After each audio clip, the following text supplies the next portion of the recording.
Welcome back, guys. We're here with Matt, Alex, Anthony, and we're live on this last episode. What do you mean we're not live? You've been in an email chain for a week and a half now.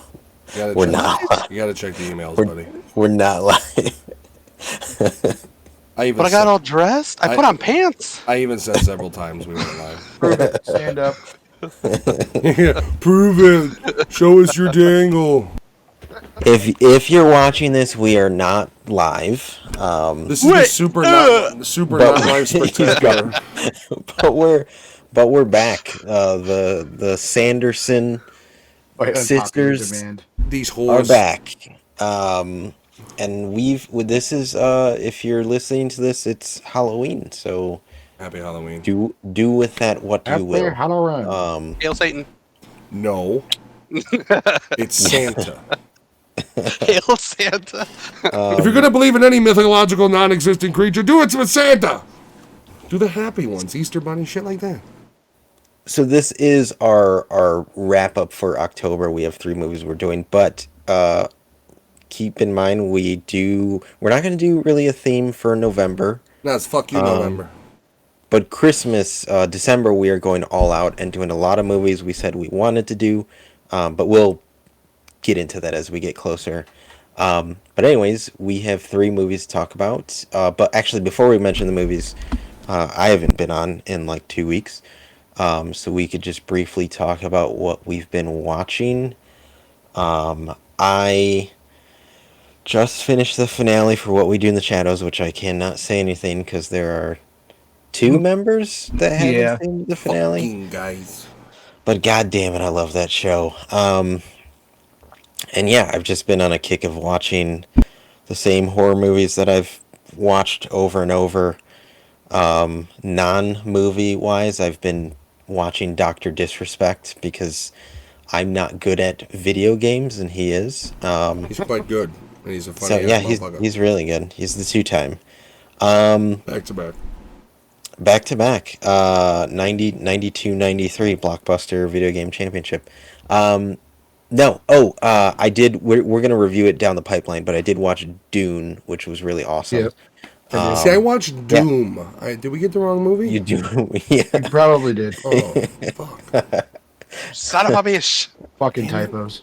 It was on a Zoom call, so maybe it didn't come. He didn't hear it. I missed it. So wait, it doesn't have The Rock in it? It doesn't. Oh, you got the wrong Doom too. There Speaking are of Doom, rocks in it. I watched Doom. Was that not the movie? The last Doom movie?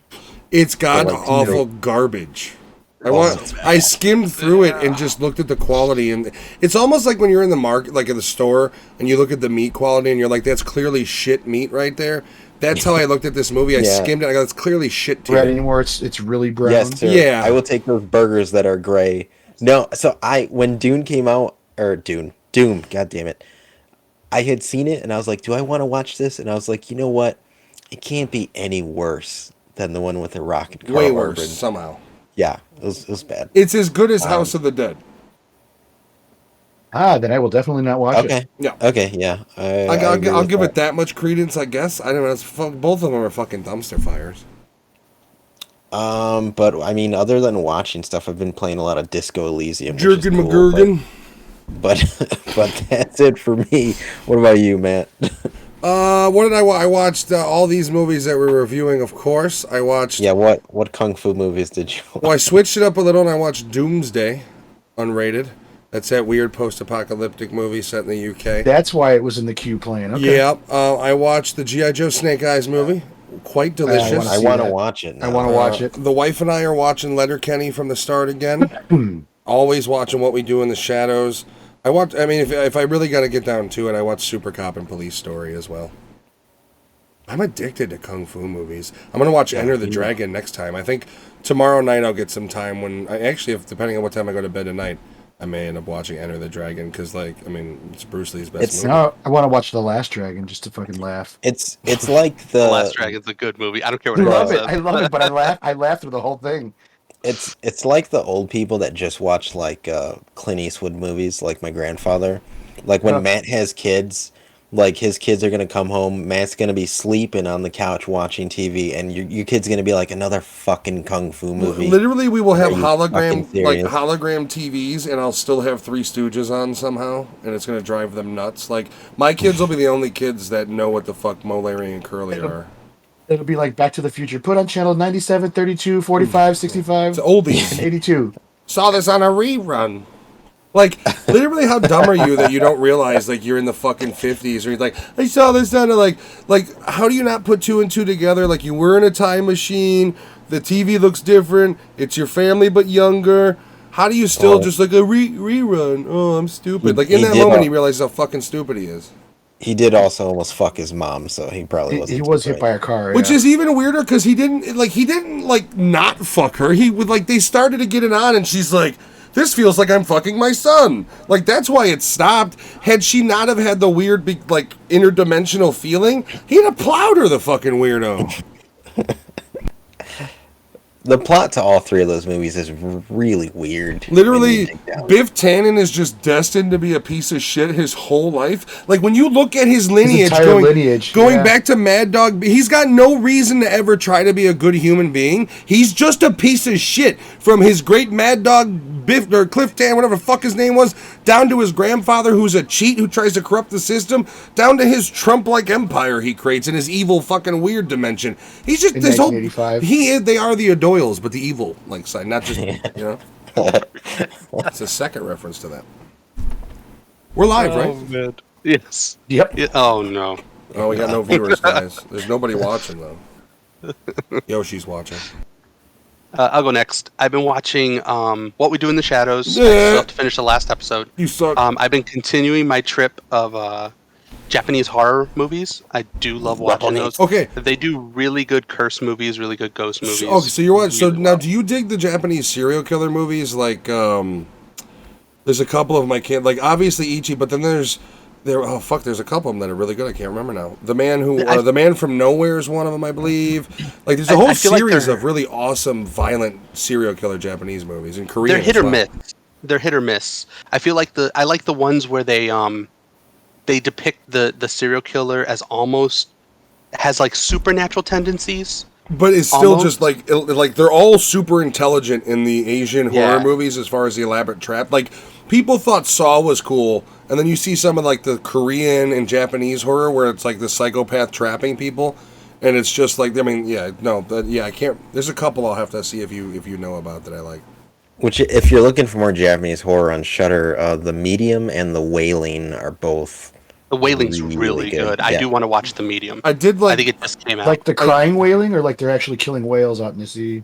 Like wailing, like the I did enjoy. I don't know how to what Gunjum. Jam Jam. Gunjum, not Jam Jam. Gunjum. Man, it changes for you all the time. Gum Gum, Jump Gum Gum, When Gumball Rally the one girl's 3000. possessed and she's like, Dude, that part's was fucking awesome. creepy, because then it comes up a couple times. I liked it. It is one of those movies that was slow, but then when it kicks in, it's like, no, we're gonna punch you in the balls. We're not done. Fucking goes Nobody's real nobody's quick. making it out of this motherfucker. What language is it? South Korean. Yeah. Yeah. It has you're gonna- subtitles. Yeah, well, good. Lindsay's learning Korean, so it'd be fun to. It's a really good. It's a really awesome found footage haunted house, because it looks a lot like the YouTube videos you watch of like the South Korean videos. Yeah, it's really well done. Really well done. But yeah, that's my story, and I'm sticking to it. Cool. And then after The Exorcist, I've been wanting to watch all of them. So Loser. They don't get better. walk down that road. Quit! Hey, no, Exorcist 3 is really good. I don't know if Yeah. I've seen that one. It's been a long time. I believe it's on Yeah, Netflix. Is and that Shudder, I Dominion? Because remember they had the No. Dominion, and then the other one they released in the early 2000s where it was like believe. two of Isn't them. Dominion 2? No, I thought No. they released like Exorcist. They had Exorcist movies that released, and one of them was Dominion, and then one of them had another name. But they released like a year apart or some shit. Exorcist 3 is with, is it Stephen Dwarf? Stephen Dwarf? You mean wow. You mean the guy from Blade? By the way, Donald Logue in What We Do in the Shadows is just beautiful. I got really into the culture, and I figured, fuck it, right? Exorcist 3. Brad Dwarf. God damn it! Why did I say Steven Dwarf? Brad Dorff as in Chucky? Yep. Scott Wilson, George C. Scott. Okay, so did you guys know that the stepfather from The Stepfather is what's his face from Lost, the bald guy? Quinn or whatever the fuck his name is. Wait, the what? The what? So the guy who plays the stepfather in the horror films, The Stepfather, he's the bald older dude in Lost. Really? I didn't know that till today. Shit. Buzz Lightyear movie looks kind of cool. Does, got but hair? Chris Pratt again. I know, fucking, we can't get rid of these fucking guys, man. Fucking guys. You all done with your movies, Yep. Giovanni? Guys. So- Yeah. I watched Dune. That was one of them. Doom! Dune. I started watching Nah. Only Murders in the Building. Oh, It's Steve Martin. on that Hulu. show. Yeah, it's actually pretty good. I burned through three episodes already. Jen and I and want to watch that. We it's saw cool them live. they created a podcast and out of the murders that are happening in the building and shit. So it's kind of fun. We saw those old farts live before they died. It was a good show. I love those guys. I love Sergeant Bilko. If you've never watched it, do so. And then I think that's about it. I in Warzone Ghost, I won my first time away from anybody else. I had a random person join me. I won, and that's about it. And I got video to prove. We'll cut that part out. Isn't there, not that I want to talk about Call of Duty, but isn't there a new map coming out? Yeah, they're going to get rid of the current Warzone map. Yeah, completely. and if you bought the game Verdansk, you get first dibs on it. Oh, Wait, they're going to Vanguard, get you mean? rid of the current map? Yeah, they're going to get rid of it for a Pacific theme, like World War II Japanese islands type map. Because a bomb went off inside Verdansk. It's all bullshit. Well, it only took 12 years for them to make a new map. 6 seasons. So Whatever. I'll still keep playing it, and I'll still keep getting domed by fucking cheaters. Whatever. on that bombshell, Terrible we have disappointment. three. Oh no! Anyways, we have 3 movies we're talking about. Kind of a weird modge podge of selections. The only movie Sarah Jessica Parker is remotely attractive. Remotely. That's stretching it. I've never found her attractive. This but that's movie's a good, the only one. That's it. But she's good. heavily makeuped. Yeah, that's the thing Yeah. is they've literally got pounds of it on. I mean, Bette Midler in her fake face has less makeup than Sarah Jessica Parker has on there. So if you haven't guessed it, the first movie is Hocus Pocus. This does? Second- Sorry. Second Okay, go ahead. Second movie is the Night House, and the last movie is The Exorcist. So we start with a smiley face, and we go way south. We're gonna watch the girly movie first with the women's watch. That's true. That's true. No movie we review on this movie show podcast should be on fucking American children television too. Technically, this was Miss Nerditude's choice. Actually, Giovanni's wife was pretty emphatic about it. Actually, If I were- Giovanni was the first one that was emphatic He about it. he If I- stupidly texted his wife about it. I would have told my wife to If I shut her recall, mouth. We're though- not going to watch it, but if I recall, though, Jen wanted us to review this last always, year. yeah, I'm pretty yeah, sure. she did for sure. Matt was like, "We got to do a theme each week," and she's like, "Each week, do Hocus Pocus. Doesn't matter if you did it before." Each do week it. she took the same 4 chest kick. weeks She ago. understands. She now has a hole where her chest used to be. Well, she'll never have arrhythmia issues because I kicked that motherfucker back in rhythm. But yeah, so Hocus Pocus. So this movie came out July 16th, 1993. Weird that this didn't come out in October. Right? It's a summer blockbuster. Yeah. Runtime of 96 minutes. Budget was 28 million. Box office 44.9 million. Fun question for Anthony before we continue. In hours, how much is 96 minutes? Oh, for fuck's sake. An hour.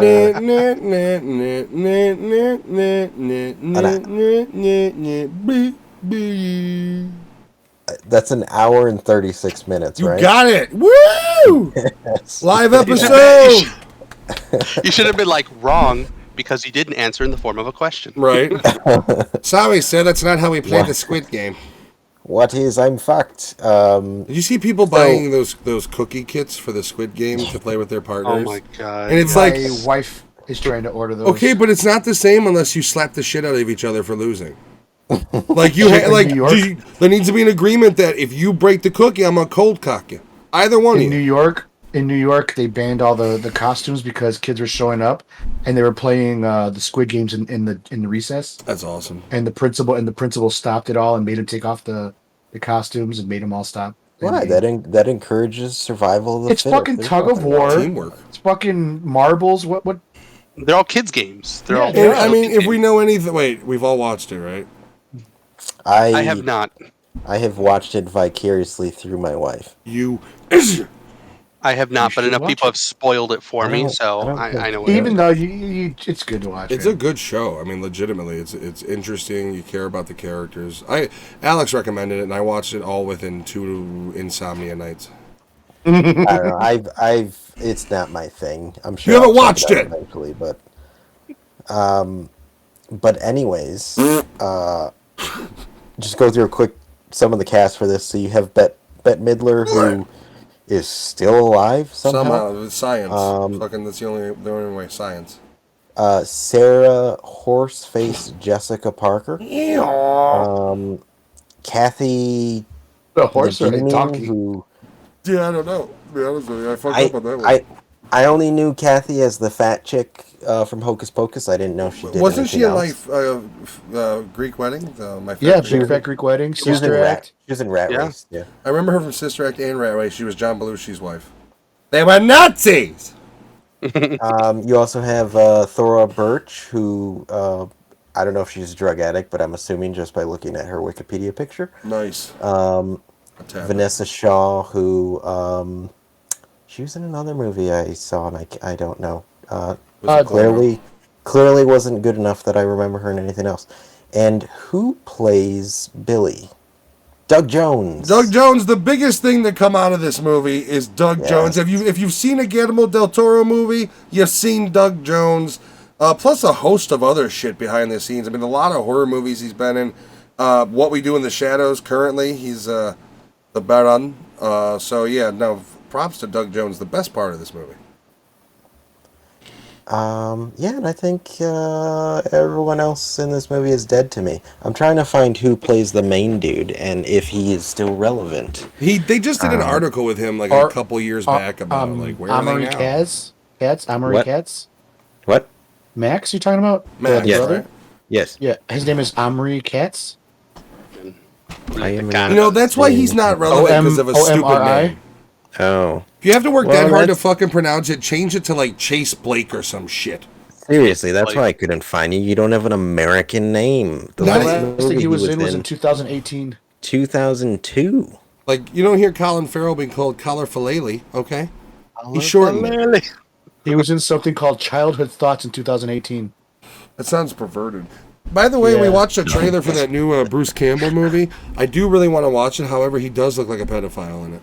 A little bit, yeah. The bow tie. He's and got the like gray overweight. hair. Yeah, the overweight Ned Flanders things is a little weird. It's immediate pedophile warnings. So, fun fact about this movie: Fun fact. Disney bought the script in 1984 and sat on it for quite a few years. And it was supposed to be a darker movie than what it turned out to be. It wasn't supposed to be a comedy. It's supposed to be darker and scarier. I don't know how Disney would have done that. But when you add in Bette Midler, how do you contain the laughs? Bitch. So, the guy that plays the voice of the cat, what is it, Thackeray Binks? Is it the same guy from Sabrina's the Teenage Witch? I don't know. He's in the NCIS fucking. NCIS, nobody gives a shit unit. Starring this. Are you talking about Jason Marsden? I feel like we're talking about the cast way more than we're actually going to talk about the movie.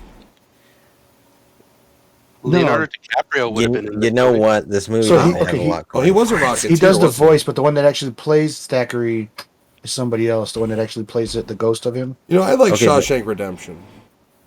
I want to know It really is. the filmography of that cat, though. I'm going to blow my head off. Is Is this the review of Halloween Kills? What are we watching? All right, so yeah, basic premise for this movie is a virgin lights a candle, which brings back the Fucking Sanderson. stupid virgin. I don't know why the spell had to rely on a virgin. It's oddly sexual for a movie that's aimed towards children, isn't it? It really is. It is. It is. I wonder if in the original script the three sisters just want to fuck the kid. That's the whole thing. Like, is from '84. Were they like? Was it some weird Caligula like script where it's like we have to fuck this virgin, and then they saw that they had the three women that they had cast. They're like, well, they ain't fucking nobody. Maybe the one if you put enough makeup on her. So I do have a question, Matt. Do you really not like this movie? Like, do you tolerate it? It's a movie, my wife loves it. It's one of her favorites, and I've seen it a bunch, but if you ever said to me when you were a kid, did you like Hocus Pocus? The answer is, I still don't really love the movie. It is what it is. Like, it's the same thing as fucking Halloween Town. Like, it's a bunch of privileged white kids in a nice East Coast fucking neighborhood that has troubles with bullshit. Like, I don't know. Like, I grew up in we were in an okay neighborhood, but we were fucking dirt poor. So I look at this kid, he's bitching about having to move in his beautiful room and his fucking drum kit. And it's like, you little cocksucker. You fucking got a nice life and you're bitching about it. So it's hard for me to connect to these movies when it's like I would have been bullying that little fucker too because he was an asshole. Literally, the other kids bully him because they're poor and he's rich. And they're like, oh, look at this rich fuck. I'm not on the bully's side. I'm just saying he's easily hateable because he's such a little shithead. And the sister's the best part. She's literally like, you little bitch, you're looking at her tits, eh?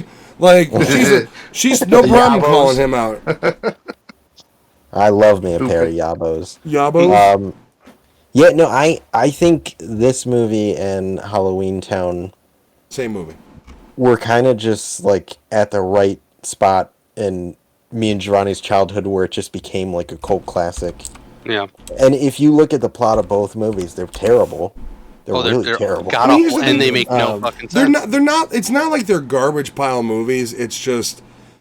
You would never catch me recommending to watch fucking Hocus Pocus. They're well done. We have it in 4K, both physical and digital. Like I said, it's one of my wife's favorite movies. But if I wasn't married to her, I wouldn't own it. I wouldn't watch it. I'd go past it on Disney Plus. I love this movie. And for Halloween Towns, to the benefit of that movie, that floating guy is the fucking scariest guy I've ever seen. Dude, Halloween Town is... The only time I've ever watched that was with you guys in my backyard when we put on the projector that one. I'm not even one cold fucking day. I'm not even giving my opinion on Halloween Town because I don't know how I would describe it without getting canceled. I quit! Okay, so let's do overall wrap-ups, what you thought of it, as well as let's give our hot dogs. I'm going to go ahead and start with Giovanni, since you have professed your love for this movie so deeply. I do love this movie. It's nostalgia for me. Growing up watching this movie, it's funny. And then really knowing the history of that this movie could have been darker, it just makes it all the better. I would have loved to see a darker version of this movie. Wouldn't it be cool if like there was a Guillermo del Toro version of the original script or something? Like something really gothic. Jones in it as well. Literally, there's already the fucking connection. Make it happen, Disney! You evil sons of bitches. This is a solid 3. I would definitely watch this again. It's a Halloween movie every year for us, pretty regular. So a solid 3 for me. Okay. Yeah, I'm gonna go same. Definitely a 3. Like I said, this is a cult classic just because of the age I was when I saw this movie and the Halloween age Town. of Aquarium. I sung that. I was singing that the other day, and my wife got really pissed off. Alex is the only one that corrected me. I on purpose said aquarium because it's not the right lyric. It's Aquarius. I know, but aquarium is funnier because you could fit it in there, and some people won't notice. They'll be like, "Did he just? Just me? Did he sing it right?" The end of 40-Year-Old Virgin when they start singing that is probably one of my favorites. So I've been watching bloopers and shit of the Anchorman movies, really building my appetite to watch those movies to the point where I think Jen and I are going to watch them back to back because I love those movies. I haven't watched them in like at least 5 years. Oh, they're so good. Never watched Waking Up with Ron Burgundy. I've never watched that one. The second one? Is that what it is? Well, no, wait. I don't. That was just like it never went to theaters or anything. It was like Oh, it was like a side it was thing. they recorded so much footage from the first one that they turned it into Waking Up with Ron Burgundy. Oh, I didn't see that. I've seen the unrated second one and the unrated first one they had, or whatever it was. The second one's got some really, like, because I was watching bloopers where it's just them doing the improv lines, and there's some shit that's just that didn't make it in there, and that did, like when he's talking about how he felt, like how he knew what the people from Pompeii felt like after he masturbated after a long time, and instead of it being lava, it was hot, thick ejaculate. Like, there's some really dumb lines in those movies that are just purposely. And then Will Ferrell's brilliant in his performance. Anyways, fuck those movies. Now we're talking about. I interrupted Lewis. Yeah, yeah, three out of five for me. Definitely recommend it if you like Halloween Town and you haven't seen it. The Man with Two Brains, Alex. Um, I think this is a 3.5 for me because it is something fun. I'm a family, my kids are older and my wife loved the movie. Like I said before, she loves to sing along with some of the songs. Not with I put a spell on you, and Put a spell on you. but Why isn't that voice too? Like, where in the fuck would they think the skeleton guy has that type of voice? yeah, Like, are you kidding me? Like, for one thing, once again, we talked about it a little bit. What is this, a whites only country club? Is that I didn't see any. Where's the brothers? Where's my Mexican friends? Where's the real party people? Every fucking Disney movie, every family movie, how it's centered around only white people. Oh, this movie's centered in Maine. You know how fucking boring Maine is? Why is all these movies set in the fucking East Coast that isn't New York City? Like, wasn't Maine so boring that they actually started burning people alive? well, they have Salem. Well, they have to all in the name of That's why they God. did it. That's the Almighty Jesus. Why? You ever want a good? The You ever ultimate want a? reason. You ever want a good documentary on Jesus? Watch Hamlet 2. Passion of the Christ. I actually like that movie, and it sounds bad, but it's just because it's filmed well. Like, it's a fucked up movie to be like, I enjoy the cinematography, but I really do. My wife never cringes seen it. every time. You never, Oh, dude. It's like You've gotta watch it Here's at the least thing: once is in like your life. I saw it with Fabian and his dad was crying. Like, if you're super religious, I guess it's kind of a fucked up movie. For me, I'm like, oh, he took his fucking rib cage. Ooh. Did you see that? That But bear claw just ripped shit off. There's Yeah. certain scenes, like when they first come to get him, the way it's filmed, with how it's filmed, with the lighting, and he manipulates shutter speed to give it a certain effect. Mel Gibson's a hell of a got a visual eye for it. It's a movie that if you're squeamish, which I know you're not, I mean, if you're religious, it's a hard probably film to get through because you are essentially watching 45 minutes of build up and then 90 minutes of Jesus getting beaten to death. So it's it's like half the movie is him getting torn apart. It's basically the reverse Running Man, where like instead of him surviving, every Slayer's just beating the shit out of him with different weapons. But does he actually resurrect in the movie? So the way the movie ends is they I put think it put leaves his it to your interpretation. I believe. I can't not remember. but not really so much. I mean, they may leave it somewhat ambiguous, but basically they bury him and they cover it with this stone, and then they come back, they move the stone, and his body's gone. Yeah, it's just a shroud. But there is a second one coming. Really? Not a joke. Well, fucking Caviezel just is getting canceled now because he went on he was doing a speech at some convention that you're not supposed to because it's outside of the bubble of think we have. And whether I agree with him or not, they're allowed to get together and share ideas. If you say different, you're fascist. But he gave this weird speech about God and his religion and angels and demons. And I'm watching and I'm like, I don't really like either side all that much. Like, this is the problem with the right, is really like you have these cuckoo birds who's like, God will come down and everybody's fucked. And it's just like, I mean, maybe a little bit happier God would be nice to talk about. Like, tell me he's going to come down and like everybody gets bunny rabbits. Like something, like something I don't know nice. why, but that tangent makes me want to watch the Da Vinci Code now.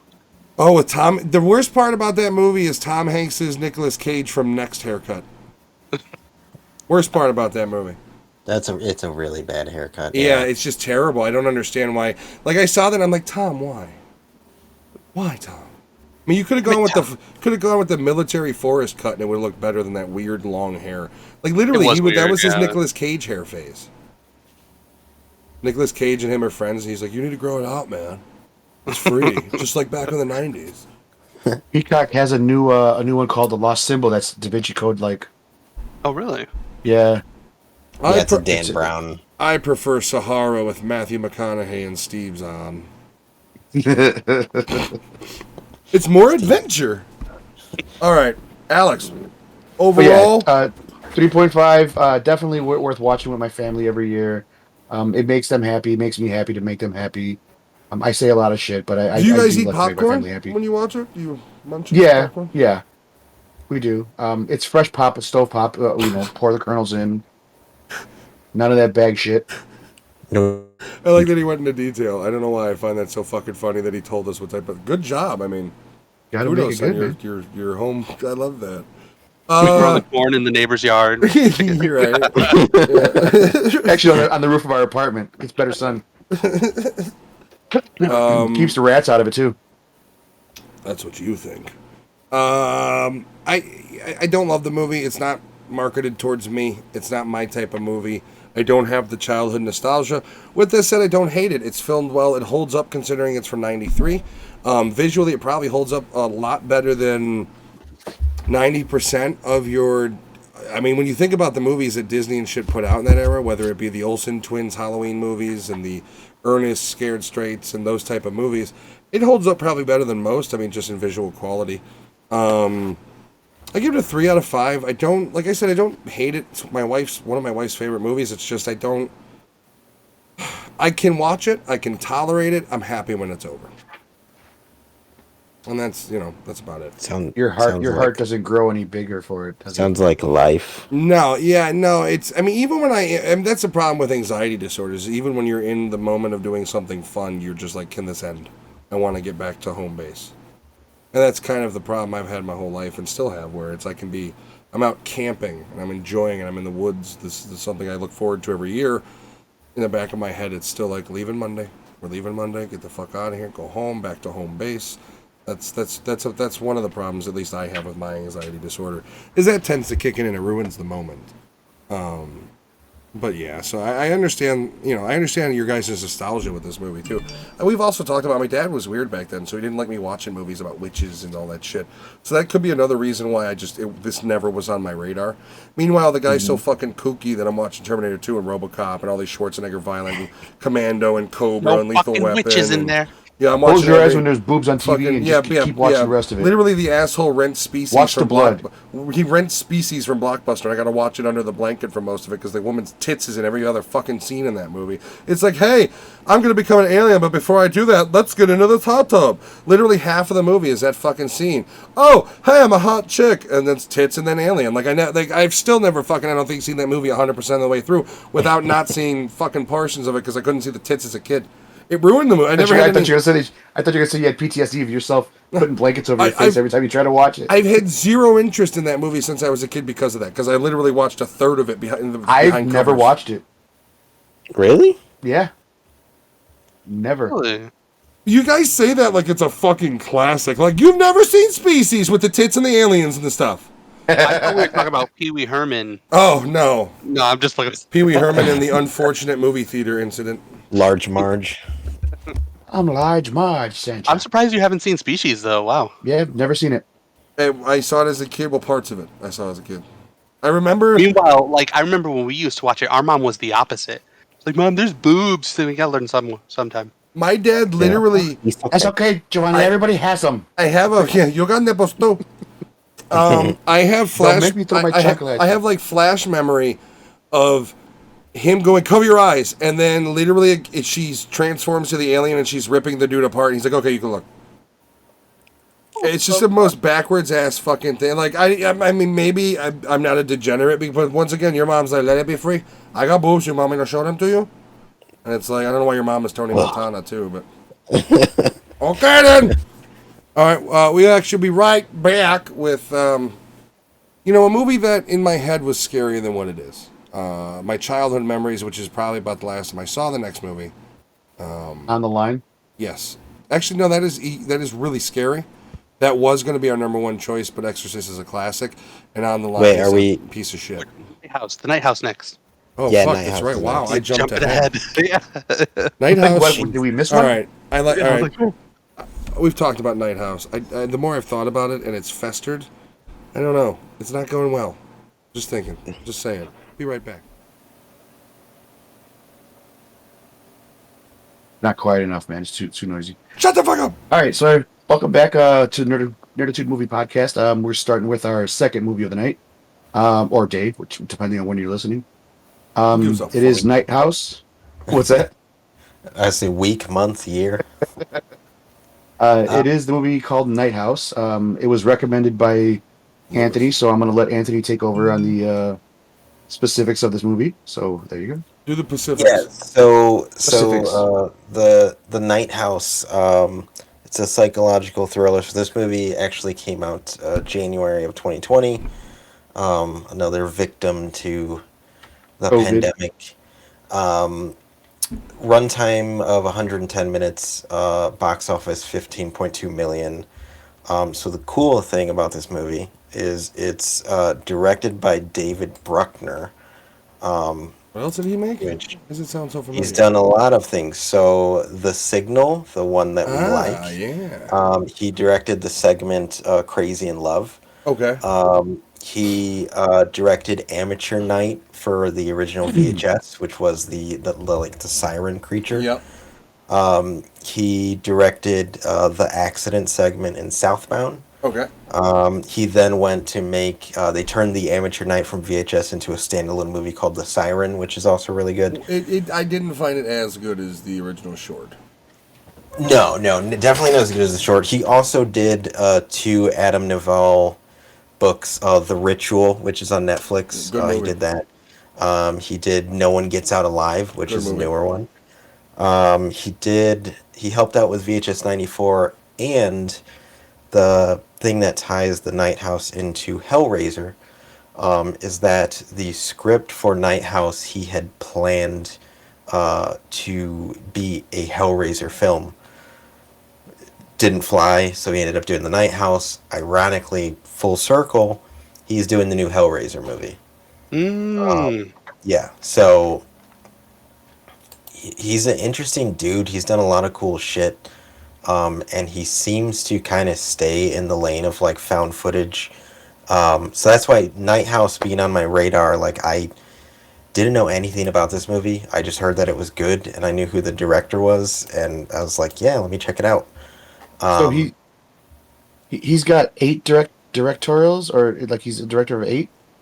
Well, including Yeah, the shorts and everything. although too. when you look He at was the a VHS ones though, those they count everyone who did a short as a director in it. But Yeah. so there's only 6 or 5 people that are technically in this movie.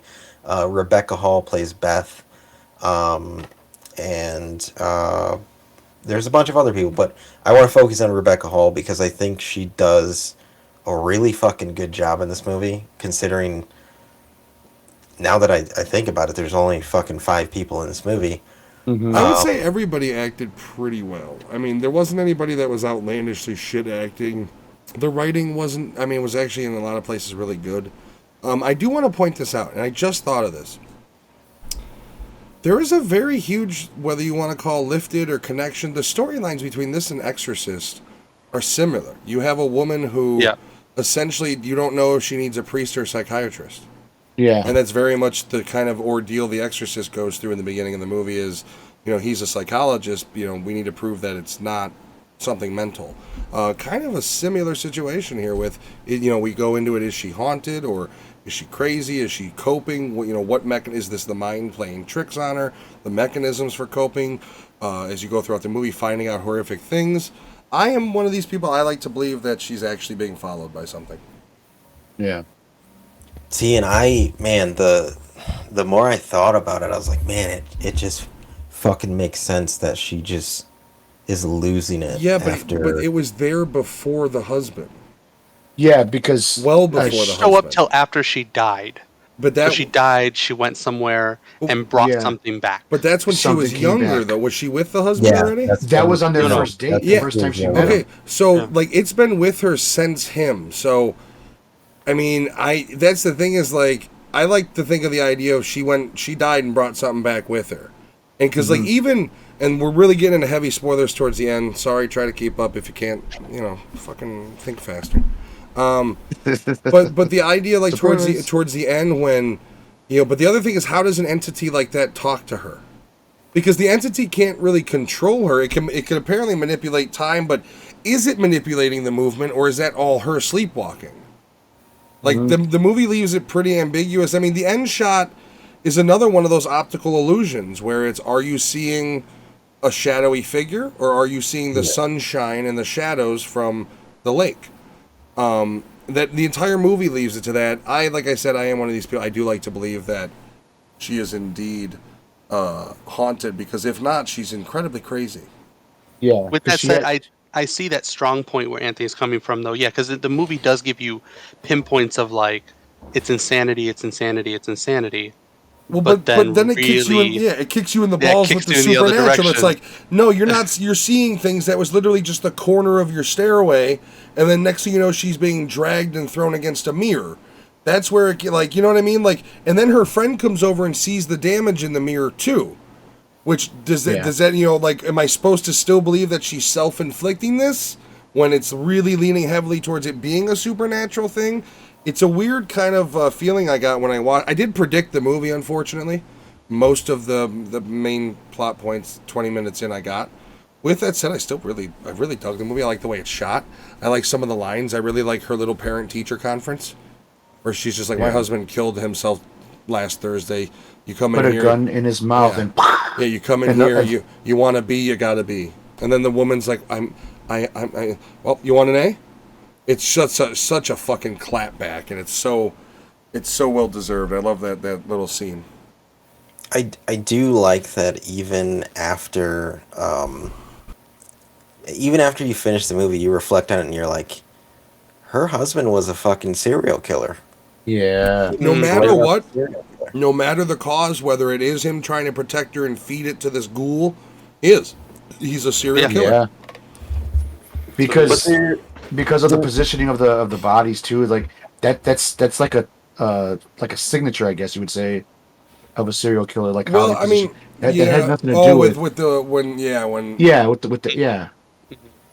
that comes Yeah, out I of think if you ever read like the Red Dragon novel and shit like I that. think in watching the movie, I think it started as protection, but yeah, you can definitely see tendencies of him. He probably eventually it became second nature to him. Well, to I mean, kill people. the entity does say that he was chipping away at him every day. Like, every day he was like. There's that whole scene where they're on the couch, and he looks like he's going to strangle her, which is that is telling you like. And that's the other thing is this dark entity an actual entity, or is it talking about the darkness inside?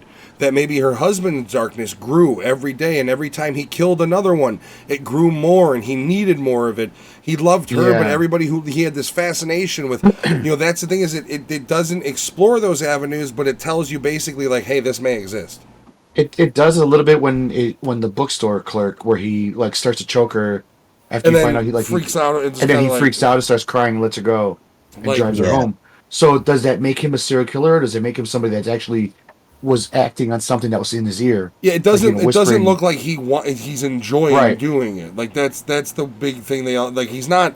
Serial killers do it for pleasure or other means, not to protect someone. So that's where for me it made me think more like, okay, he was doing it to protect his wife from the entity that was in his ear. And in that case, is it any different than in Cabin in the Woods where they sacrifice people to make sure the Earth doesn't blow up?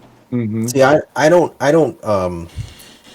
don't fully believe. I just like the idea that you can technically argue at every step of the way. I do like that if you break down this movie, there are a lot of nods to Hellraiser in a way that there's something that crosses over with her. That something is not. It's not like Final Destination. It's not a Grim Reaper. It's nothing. Well, follows her. It's not even that violent of a whatever it is. It's something that it's just Joe. You could equate it to the Grim Reaper being robbed of his rightful due when she didn't die, when she came back from life.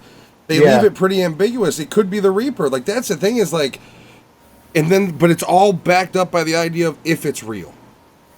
You don't know. I mean, this could just be she could be crazy. Her husband they could just be her breaking down, understanding that her husband was a fucking murderer and had his own darkness inside. But then you get the end scenes like on the boat right before he kills himself that turns you the other way. It's a hard movie to judge, man. And that's why I like to point out this conversation right here. If you're watching this is what this movie does really, really well. It gives you 2 points. It doesn't explain either one to a final ending. Like this happened because, this is really what happened. I'd even that's what argue I love about the it. ending purposely fucks with you. Well, Is she seeing if something, or is you- she just making it up?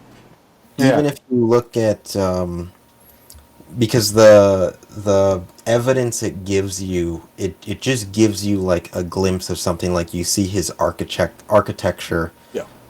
and the plans of the house, and you briefly The reverse. you briefly get information on the book, and the movie just gives you enough to be like, I need to see a little more to know what's going on. They also, she finds those plans and you never see them. It's Yeah. almost like he was planning it to trap the thing. Yeah, that's what it seemed like. Yeah, like 'Cause that was supposed to be like a cage for this entity that he was trying to as build. she was turning pages, it was showing like all these spiral things. Yeah, but with then the she gets to the houses. And then it had like the scrolls and shit, like the wording and Yeah. shit on some of them. I think what he was doing, and they don't elaborate on it at all, because you never find a crazy trap house. You just find them in the Right. under the floorboards. It almost like he was trying to figure out how to build something to trap the entity, and he got to the point where it's taken him over so bad that he looks at her and wants to kill her. Now, Matt and I also agree on this. This movie does a better job of using negative space to depict something invisible than The Invisible Man does. Oh, by far. I mean, there is several really amazing shots, and I referenced, already, where she sees his face outline, but then it's just the curvature of her stairway. And there's several of those shots through the trees. She sees it, but then it's Or the wet footprints and water dripping. Yeah, And there's nothing there. And not only that, but I really appreciate that when she comes face to face with the entity, it's not like a malevolent spirit. It's not trying, like, it is trying to kill her, but it's not like I'm haunting you. It's more like, you're mine. We met in the nothingness. I want you back because it's just me here. It's almost like another entity is lonely and gripped onto her when she died, and then it was pulled away from it, and now it's like its whole life is trying to get her back. And this is where I fall back to where she's fucking nuts, because the entity can't do nothing to her unless she does it to herself. So that's why she's in the boat with, at the end. Like, it has to be done by her own hand. But then once again, they clearly show her getting slammed by it into the mirror, dragged by it throughout the house. Yeah. So it's like it's hard to explain it can't those. Kill her. No. That's what I'm. The free will that people have and the freedom of choice, as far as if you go into the religious texts, that separates us from the animals, things like that. It's an interesting concept when you look at it that way. There's a lot of different facets you could try to approach this movie. This movie's awesome for that, unlike Malignant, where you literally discuss, so 23 minutes in, it turned into V for Vendetta, right? Right, gotcha. Like, this movie's more like we can try to interpret things, and Malignant, it's more like, what the fuck did we just watch? Which I appreciate. I like this movie a lot. I knew I predicted it, and I got to the end, and I was like, fuck, okay, I called it. Still like it. There's just something about it. It's filmed well. It's a good quality. Acting's on point. The woman that plays, she's great. I mean, she's got some great lines. I do notice that throughout the movie, there's only a couple times where she exhibits despair, though.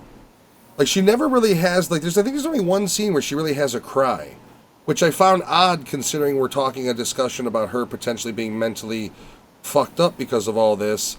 One of the things would be emotionless, you would think, disconnected, which she very much is. Like an odd way of grief. You're making jokes cold throughout the whole movie. When she every time she explains it, she literally has no problem pulling out the suicide note at the bar.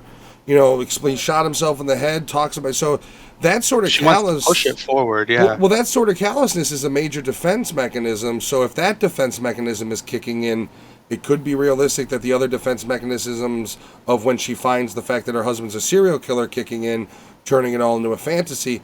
Although, like I said, it's still hard for me to believe that it is all in her head when this technically, the demon, whatever it is I mean, it doesn't well, it arrives when he does, frankly.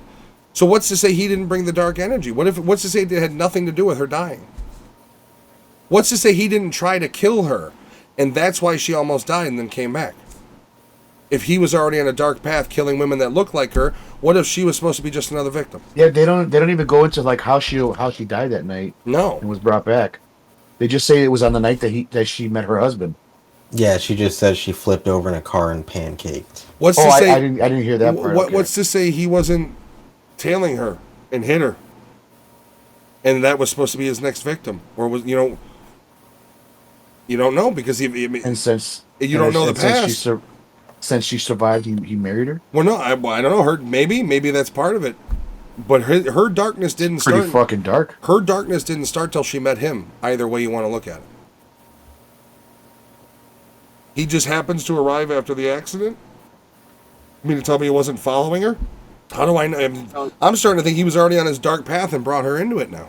I mean, the movie, it does such a good job at playing such a fine line. I think like you can go the route of like, he was always dark. He met her, probably felt what love was, and then killed all these people to look like her so he wouldn't kill her.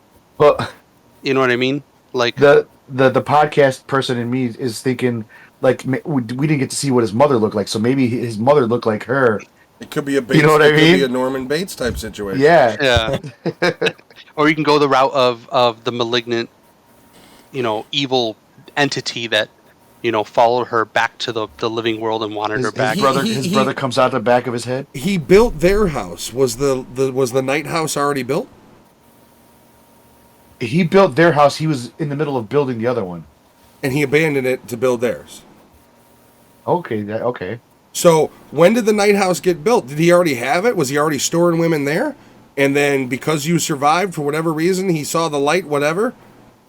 He's working on both, right?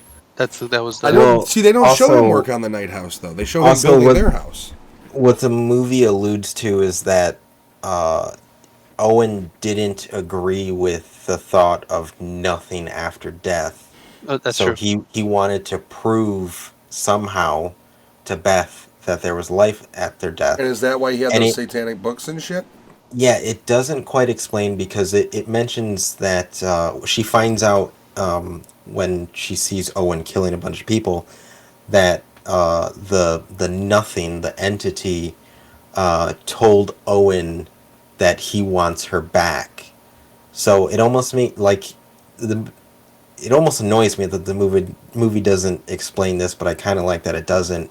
It's like, did Owen build that house to try to somehow see what's on the reverse, and the entity saw him and was like, you need to give her back, like, because it just doesn't explain it. Was that way of him trapping it, where he goes into that dimension, kills her, tricks the ghost, then goes back across the lake, and he's back into normal? It's got a very Alan Wake feel when you think about it. Well, he does say that he tricked me, but it didn't last very long. For a while. I like that line, actually. It's pretty cool.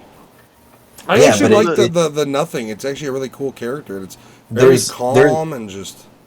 There's a disconnect of, like, how long has the murders been happening? How long has... They've been together for 14 years. So if we go with the premise that he was already a killer before meeting her, 14 years. But those bodies were not decomposed all the way. There was some fresh ones. Yeah. So he was doing them up until he killed himself. It's like Dexter. I want a movie on him now. Well, yeah, I did write that down that he's got the dark passenger. Now I want to watch Dexter again. There's so many shows that, like, we just watched the Sopranos movie, so I want to watch Sopranos again. I want to watch Dexter because the new season's coming out soon, right? Yeah. I can't wait. So I fucking love Dexter. It starts in November, yeah. The only scene in this movie that I honestly could not understand was all the girls jumping off the cliff. Those were the women running from him. But they were like there was a scene where I know the one girl ran by and she's like, "Who's out there?" And then when they were running towards the cliff, they were all laughing. So that's why I was like confused. Like I thought if they were screaming or crying, I would get it. It doesn't explain at all who they are. It could just be people who died jumping off the cliff stupidly that are ghosts in the area. But they don't explain who the fuck they are. And that's what threw me off. to Anthony's point, they didn't look like her, and that's No. what I thought I was going to see. And So I was also, a little if you confused. looked at how they were dressed very 90s as well. Yeah, I So was a little maybe thrown that's off just. there. But once again, you're also dealing with when she gets to the night house, it's a different dimension. You're That is talking true, an yeah. entirely different plane of existence that could be showing you the darkness of the island. Maybe that was a structure that was already there, and he bought it and used. You know, like there's so much ambiguousness to this movie, and that's the problem. Is like it wants it that way, but in the same token, you could start saying, "Well, these are plot holes," because you just don't tell me enough. You can be ambiguous in a movie, but you're walking a fine line. Like I think this movie does it successfully, but the problem is like that fine line does get crossed. I think a couple times here where it's like I get mystery, but I would have loved to know a little bit more. Like I'm invested in the lore. Give me a little bit more. Let me know what's actually going on. I don't want it spelled out, but fuck, man, I shouldn't be like when we talk. These reviews are great because we dig them, we break them apart, and we talk about theories. But once again, I'm not a big fan of movies that make me run my brain in circles to try to figure out its true meaning. It's like leave me wanting more, but don't treat me like I'm stupid. Yeah, don't make me be the architect of what you didn't tell me, because then my brain fills in the gaps, and then the director 3 years from now says, no, this is what actually happened, and I'm fucking disappointed. Mm. You know, like I have all these grand ideas in my head. And he's like, no, she was just crazy. It's called grief. Oh, okay. All right, let's do a wrap up on this guy, and then we'll do final. It was batshit nutso. Okay, we'll do final thoughts, and then we'll do hot dogs, starting with batshit nutso. Go ahead, Alex. For me, I really did like this. One part that fucking made me laugh was at the beginning when she gets the fucking the dish from the person that was dropping her off at home or whatever. She dumps it out. And she puts it there and she fucking just slides in the garbage. First thing that popped in my head was she must have eaten her cooking before. You know, she's just like, nope. But not if gonna do it. you realize she's eating it the next day. Oh, she pulled it back out? Yep. Yeah. Yep. Yeah, Jen was like, That's did she just eat that out of the disgusting. fucking garbage? Like, she right away called it. I was like, yeah, she's eating out of the garbage. But it had me intrigued At the hello. entire time. Yeah, it had me at hello, sure. But I didn't fall off this movie like I normally do watching movies that are kind of slow and stuff. I was actually watching. I was into it. I was watching everything. You only fell asleep 2 times. Actually I didn't. The one thing that did bother me was like what Giovanni said about the girls jumping, which I could have swore that they all kind of looked like her in a way, but you guys, Maybe. They all had dark hair, but they were... yeah, and I just think that those might have been the ones that kind of like ran from him until he finally got him. But the And I don't- laughing I is don't- weird, though, because they do laugh. Yeah. Maybe there was some that he was just playing full with, but I don't think it was all the 14 years. I think it started later on after they were married for a while Yeah, but the because darkness comes to her, though, when she dies. So it would have to be all 14 years. but I think Darkness it does say he followed her. yeah, but I think it got to him, like it found a way to get to him to use him as a vessel because he starts going into research for the voodoo shit. But I don't know, but I'm going to give it a 4.0 because I did really like it. I enjoyed this a lot. There was a lot of downtime in it for me, and I usually fall asleep really fast, and I did not fall asleep. I was into the movie. I was watching it. I don't know. 4.0. I'm going to go with. Job. I do like the way this movie was filmed. The shots, especially with the entity, that using the house and the little quirks in the house and those angles. We talked about this earlier, and Anthony mentioned it now. Man, an Invisible Man movie with these types of the concept of the entity in this movie would be amazing. Well, give it would the be an atmosphere of the amazing movie, too. Like, Yeah, one of the yeah. things that was missed in The Invisible Man was there wasn't the haunting of her. It literally goes from, like, I think he's in the room, to him beating the shit out of her. Yeah, that Yeah. was weird. You know, like, there wasn't any horror to it. It was just this fucking psychopath that had a camera suit that was, you could hear it from a mile away. I'm sorry, I can hear shutters, cocksucker. I know you're in the fucking room. I'm sorry. I mean, even in that was the remake, right? Yeah. The first Yeah. Invisible Man too. Like, I know it was way early in its time, but man, It was all about haunting take her. Are you talking about the one with Yeah. Chevy Chase? No. to take the shots here and apply it to a movie would be phenomenal. It would be really good. I'd love to see this director, like if you said you're going to be doing an Invisible Man story, how they would approach it. Because they approach this story this way, I think they'd have some really cool ideas for it. They would The mouth the prob- words, "I like you, I like you." The problems I have with this movie, Matt nailed it on the head. It's very predictable, Yeah. and the line it walks between leaving a lot of the lore and the explanation of the ending open. Too When much you mix those interpretation two- needs to be done by the audience. Yeah, I 100% when you mix agree. those two together, it throws it out for me. So this is a 3.5 for me, and I definitely watch it again. And I will say, do go watch it. But it is too much thinking. There's too much thinking. It's also a really good movie to watch with your spouse who doesn't like scary movies. That's true. Because it's not That is very true. scary. It's more tension and mystery, which my wife isn't huge on scary movies, and I noticed that during these movies, she is engaging more. She's invested more.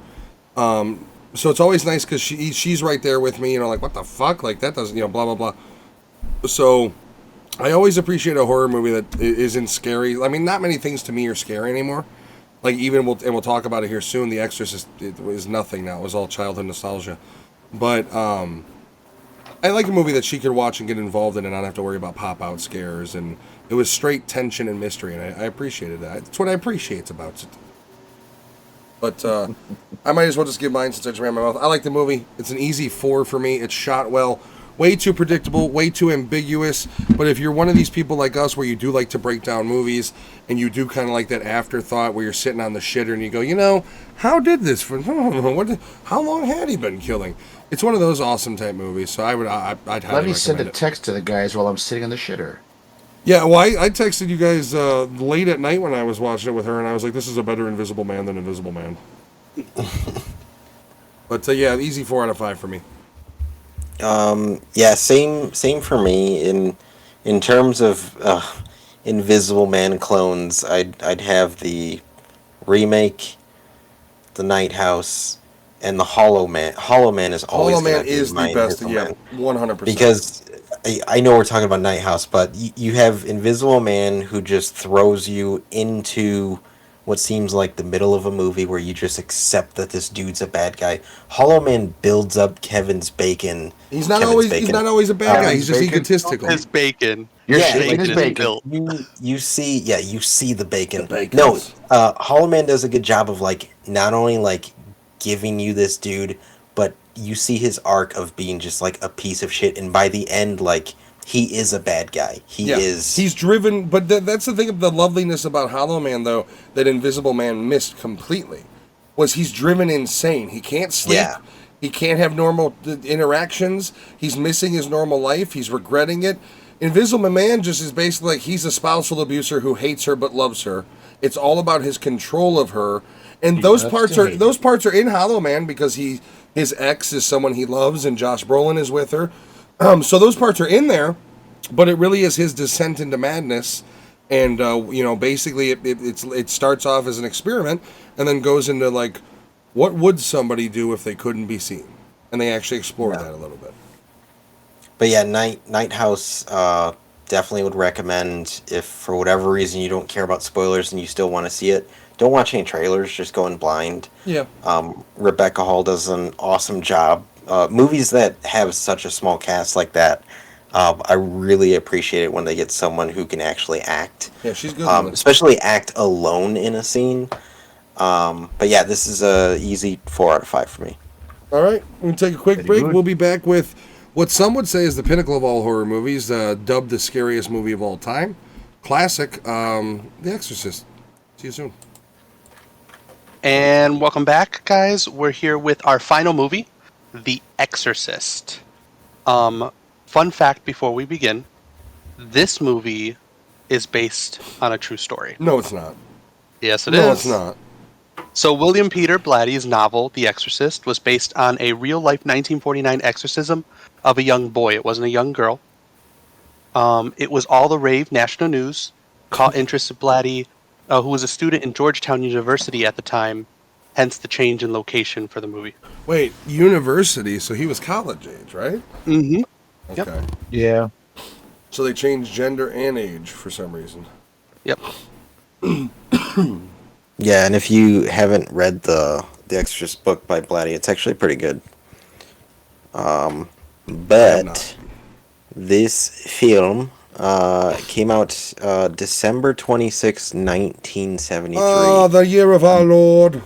I'm sure the Catholics were not happy with this movie, let alone being released around Christmas. What kind of demon would go to the movies the day after Christmas to watch that filth?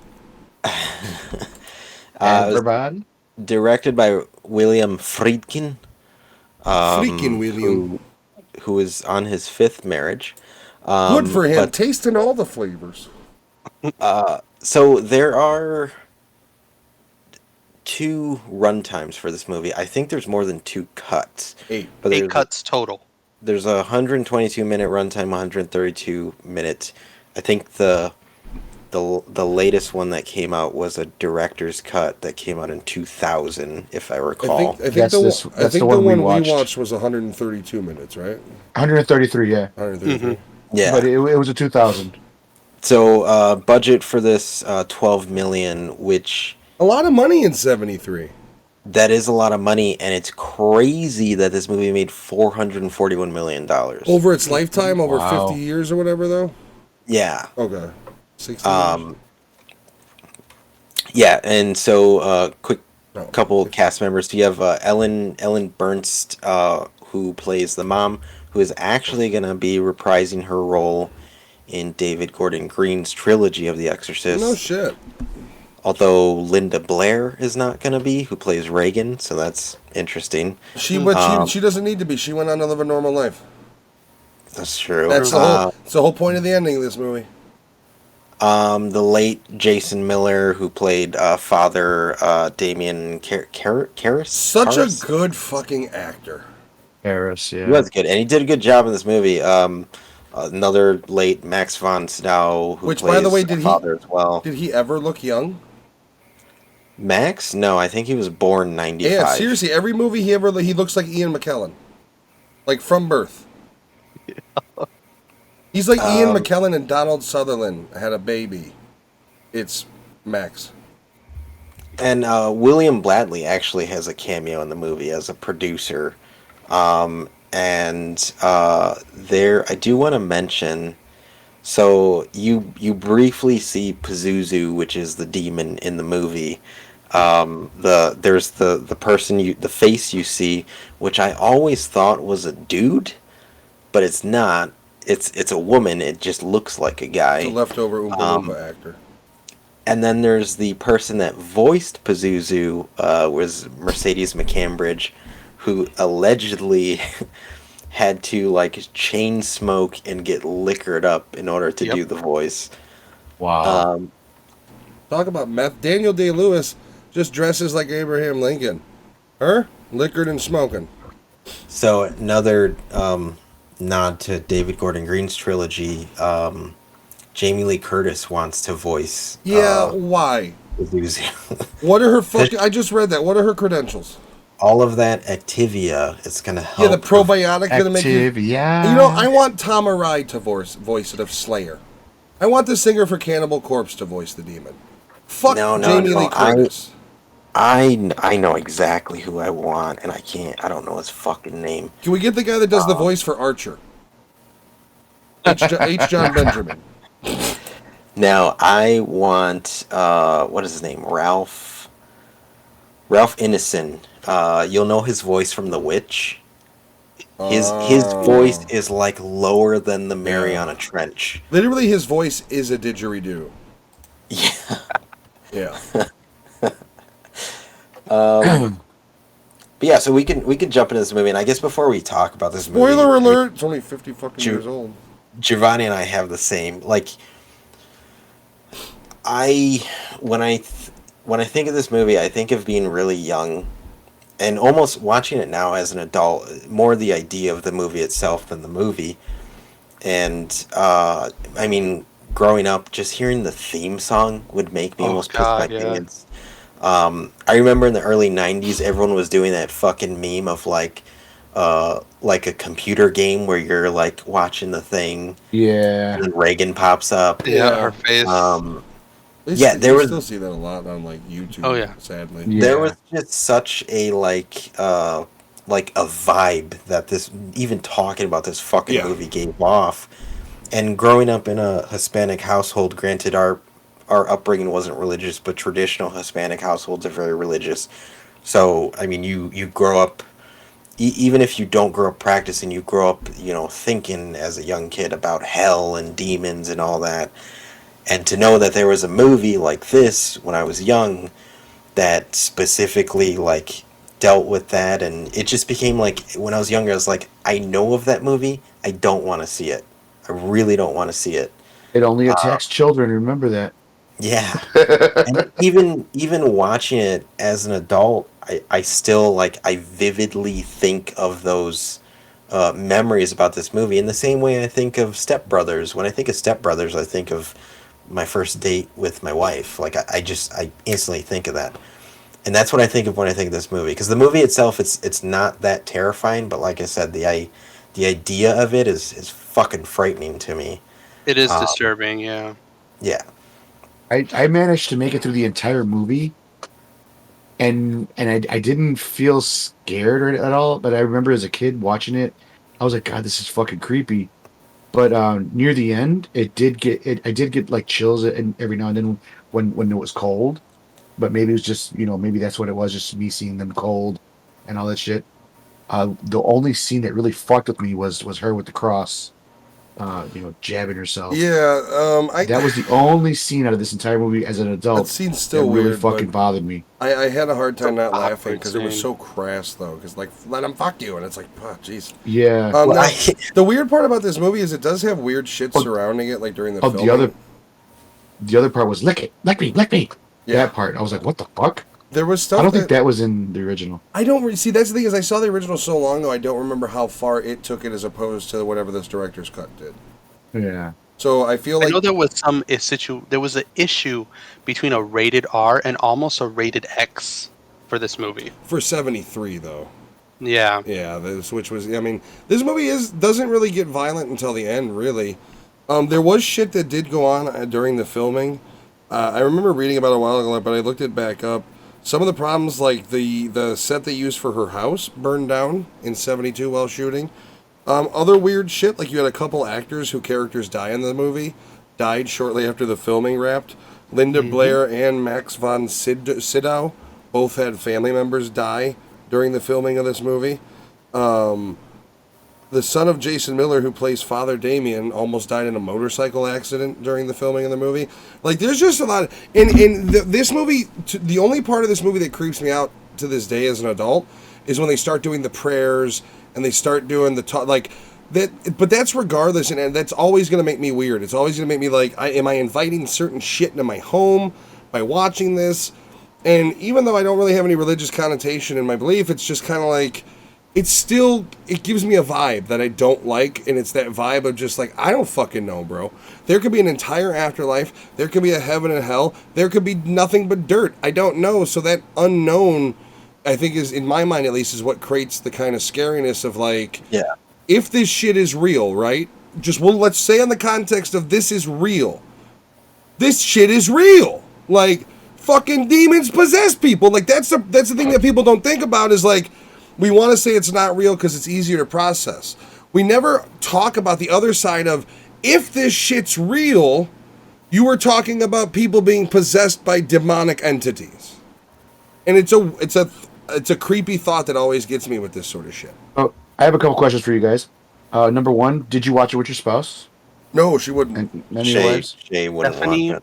won't. She wouldn't let me. She's like, if you're gonna watch this movie, you watch it when I'm not home. Like, she would Okay. not. And She put doesn't your want me penis playing it. away. So, I watched this I'll movie let with away. I watched this movie with my wife, Back up into the chin. and we made it 7 minutes before she turned on the lights for 7 no minutes reason. in heaven.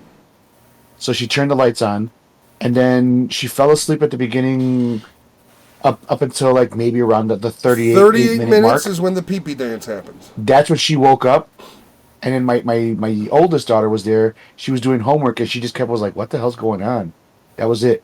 But I finished this movie. So when you guys finished the movie, did you guys feel any different? Any weird? Any strange shit? But no, by the end of the movie, I was all in on the man. I really like the cinematography of this movie. Like, I like how it's shot. It's really cool. It's really well done. I like the acting. No, actually, watching it as an adult completely removed the stigma I have with this movie. I don't consider it scary. I still get weird vibes when you start getting into when he's throwing fucking whipping holy water everywhere around the room. Yeah.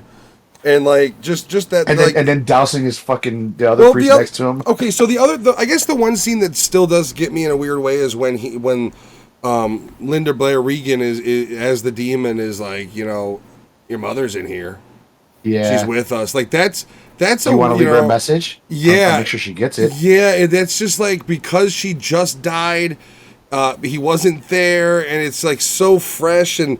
He's over there as a psychologist trying to prove that she's not haunted, that she's not possessed, and he's also the guilt. He's a man of science at this part, and literally he has this person he's trying to prove isn't possessed, bringing his dead mother up, who's freshly dead. Also, he has the guilt where he actually took her out of the hospital, and brought her. No, he brought her home. Well, yeah, but there is that whole scene of like in her own home. She begged him to do it though, like she was losing it. That's one thing you lose sight of when you're at a young age and you know of this movie is you don't realize that it's not Reagan's movie. No, it's Damien's. There's a lot of people. It's Damien's, and he's really the main character that you follow. Well, it's his arc, yeah. Yeah. As an adult, it is terrifying to know, like when you think of his story, like he lost his faith, became a man of science. Well, before he even starts, he lost his faith. Yeah, and in that room realized that he had to get his faith back. Mm-hmm. And he knows that essentially he knows even before he jumps out of the fucking building, like he's looking at the end. Well, I don't like how that scene is done because it literally goes from like Max von Sydow goes in there and then he's done and then but it is that point where he realizes like we can't do this. There's no way the only way I can get this demon out of her by myself is trying to get it to come to me. And because he lost his faith, it was in a religious world, because you lose your faith, you're more susceptible to demons taking over you. I do like some of the lines, like Max von Sydow has a line where he says, "Do not disrespect me because I too am a sinner." That idea of like, yeah, I know I'm of sin, but fuck you, I'm better than you. Like it's an interesting line. I do like how they bring him in, and he's just like motherfucking Jones. Like he's the guy. You're gonna hold my utensils. He gives them. I love the pep talk he gives them right before they start. He's like, don't believe the demons. Demon lies. Yeah. There are truths in the lies. Like, you need to stay focused. The scene where he starts to crack about his mother, and he's like, "Get out." Yeah. It's just, but that's once again. But that is a weird thing. As soon as Damien's out of the room, it just wipes out Max von Sydow somehow. Like he's stone cold gray. When I watched it, I was like, "Holy fuck, he is dead!" Like that motherfucker is white. Doesn't Reagan have a line too where she says something to the effect of where she goes, "I'm not here for them. I'm here for you." She tells. Yeah. And that's, I think, another reason why he figures it'll go to him. Yeah. Because, that whole scene is he finds him dead and basically just starts beating the shit out of her. Yeah, he does. It just wailing on the demon and it tells it, "Take me," and it does. And I do like how that scene does show it take him over and him kind of fight. It's almost End of Days borrowed very heavily of it. At the end of Days when Schwarzenegger's fighting the devil inside of him. Very reminiscent when I watch it now. I do have a couple notes. There is the statue where I didn't know if when he looks up and it shows like the silhouette of the demon that's inside of her next to her, does it have a sword or a dick? Dick. Okay. So Pazuzu has like a snake-like peepee. Yeah. Okay, so I also we talked about this, the nostalgia and the emotions that tied to this movie as a child, much deeper than the actual scares the movie provide. I did find him literally finding the priest dead and then going right to beating the shit out of Regan quite hilarious. It was hard for me not to laugh. All right. Now, this is at the end of the movie. Very end. Regan gives the other priest a kiss on the cheek. Mm-hmm. I just had a joke because he gives her that weird look as she walks away and drives away. And the joke that popped into my head was like, only if she was a boy. And that's all my notes I had on the movie written down. Like I could have Baron Yeah, he Harkonnen. does. He gives her that look like, if you were a young man. Regan's character was almost Violet Beauregard from Willy Wonka and the Chocolate Factory. Oh wow! Daddy, I want an exorcism. I want it now. Violet, you're turning demon, Violet. I still find some aspects of the movie terrifying because let's say demonic entity is real. Like as a parent, as a dad, like how the fuck would you cope with?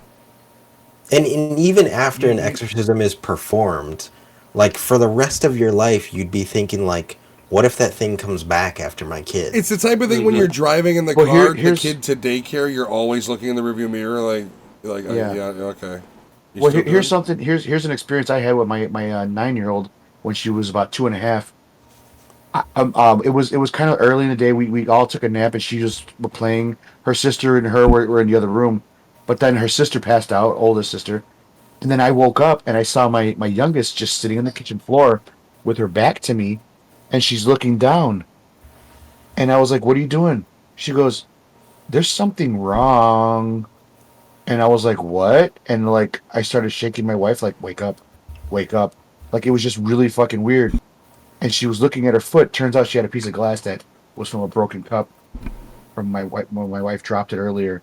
Why the fuck would you tell that story like that? Like it was something, and then it's like, oh yeah, a piece of glass. But she was looking down at her foot. She goes, "Dad, there's something wrong." And the way she said it, it made me fucking think of like Poltergeist and like all those other movies with children. I was like, you gave me no payoff for that one. It was a fucking piece of glass. It's well, weird, it was in her man. foot. She's 2.5 years old. But it's your Rory, kid. You know, Rory occasionally will do the, like, you see like the bad taxidermy animals. There's the one of like the fox like doing the weird hand thing.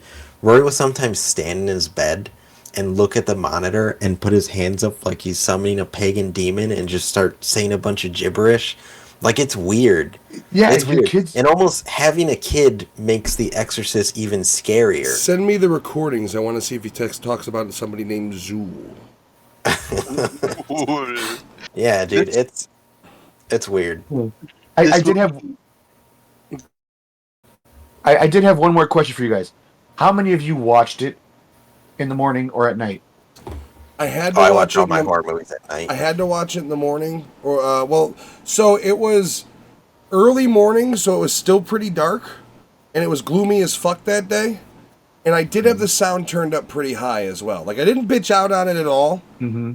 I purposely didn't because I was like, you need to face it. You haven't watched it in years, and I did, and I was glad I did because it didn't. You know, I didn't really find it.